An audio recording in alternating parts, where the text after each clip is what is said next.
So this video is on the Articles of Confederation. We'll call it States First, Nations Second.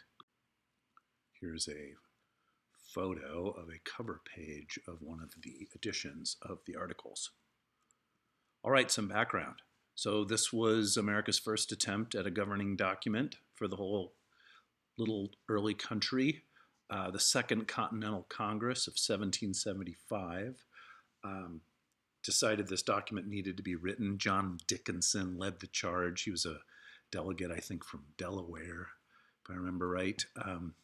It needed all 13 colonies' approval, and Maryland was the last to ratify it in 1781, which is the year of the Battle of Yorktown, when we kind of sealed the deal on the war. The overall goal was to unite the colonies as one nation while keeping real power as local as possible. We'll talk about this more. They're fleeing a monarchy. They're trying to get away from a monarchy, and they are nervous about the country becoming another kind of monarchy. So they want to disperse power and keep it as local as possible. So some of the highlights. It establishes Congress, just one branch.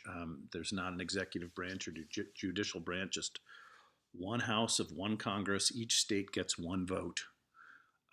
Congress needs approval of 9 out of the 13 to pass a bill. And if you want to amend the articles, you have to have all 13 states agree. Gives Congress the power to conduct foreign policy, declare war and peace, maintain an army and navy, print money, resolve disputes between states. So, not bad. But it does not give Congress power to collect taxes, regulate interstate commerce, or even enforce the laws that it had. This is a quotation directly from the document. Each state retains its sovereignty, freedom, and independence, and every power, jurisdiction, and right which is not by this Confederation expressly delegated to the United States in Congress assembled. So give that some thought. That means that if it's not expressly given to the national government, then it stays with the states. So try to think of all the things that couldn't be written in one short document, and things that would come up later in the history of the country, that if they're not in there, then it goes to the states. So this is really handicapping the national government, if you think about it, because there's lots of things you're not going to think of in these committee meetings that the government's going to end up needing. So why this way? Why was it so set on this? Okay, we already mentioned it, but they're trying to get away from a monarchy, and they want to have as little concentrated power as possible because they're worried the country will drift toward a new monarch.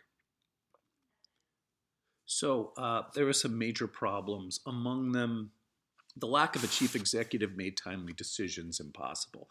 So try to imagine any time something happens and you need a military decision right away or an economic decision right away, and you have to bring everybody back together wherever, in Philadelphia or wherever. Well, try to imagine coming from North Carolina or South Carolina to get quickly there in the late 1700s. You know, it would take weeks to get there. And then you've got to have all the meetings and everything, and then everybody goes home, and then another thing pops up in the world, and you've got to go back. Like it becomes impossible for this to actually work because there's no chief executive, and it just takes too long for everybody to assemble for these meetings. Also, lack of consolidated power made unified economic and military policy unviable. So, for instance, if you can have an army, but you can't raise taxes for that army, like what does that mean? You can't pay for it. So the decision to try to make it as cumbersome as possible for a small group of people to make big decisions, that comes back to haunt. Because it turns out that you need a small group of people that are empowered to make some key decisions. Otherwise, everything just takes forever, and you can't get anything done. And that's really what happened. It was really a bunch of states that were so loosely confederated that they didn't function as a country, and they couldn't really compete with nation states like France and Britain and Spain, who could really get stuff done if they needed to rather quickly. So that was those were the major problems. So what's the place on the perpetual journey of American freedom? Well, we gave it a try. We tried this, to put the power with the state governments, and it really just didn't work. It made sense to, right? The goal here was that Americans will not allow themselves to become subservient to a new governing aristocracy that replaces the monarchy. That was this move. That was the Articles of Confederation. That was the attempt. It turned out that this attempt didn't work, and they realized it fairly quickly, and they realized they needed another document. So, takeaways: the Articles are a first attempt at a national governing document. Like, you should know that. You should know that the Articles intentionally chartered a weak national government. You should know that the Articles failed to provide enough centralized power for the United States to compete with established European rivals. And you should know that another governing document will be necessary to replace this one, and that will be the Constitution.